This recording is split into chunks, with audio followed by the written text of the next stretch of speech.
ದಿನಕ್ಕೊಂದು ಒಗಟಿಗೆ ಸ್ವಾಗತ. ಒಗಟ್ಬಿಡಿಸಿ. ಆರು ಕಾಲಾತ ಆರ ಬಲ್ಲಾತ ರಾಯರ ಪಂಕ್ತಿಯಲ್ಲಿ ಊಟ ಮಾಡುವ ಈತ. ಯಾರಿದು?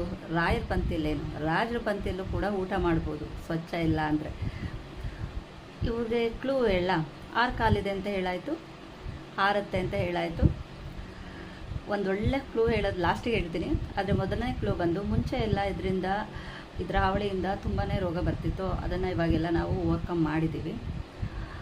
ಆಮೇಲೆ ಈ ಹಣ್ಣುಗಳಿರೋ ಕಡೆ ಇರುತ್ತೆ, ಮತ್ತು ಕಬ್ಬಿನ ಅಂಗಡಿ ಕಬ್ಬಿರೋ ಕಡೆ ಇದ್ದೇ ಇರುತ್ತೆ. ಕಬ್ಬಿನ ಜ್ಯೂಸ್ ಅಂಗಡಿಯಲ್ಲಂತೂ ಅವರು ಕಷ್ಟಪಟ್ಟು ಪ್ರಿವೆಂಟ್ ಮಾಡಬೇಕು. ಬೇಕರಿಗಳ ಕಡೆನೂ ಇರುತ್ತೆ. ಬೇಸಿಗೆಯಲ್ಲಂತೂ ಇವ್ರ ಹಾವಳಿ ತುಂಬಾ ಜಾಸ್ತಿ. ಲಾಸ್ಟ್ ಕ್ಲೂ ಹೇಳ. ಸುದೀಪ್ಗೂ ಇವರೇ ವಿಲನ್ ಕಣ್ರಿ, ಗೊತ್ತಾಯ್ತಾ? ಹೌದು, ನೊಣ.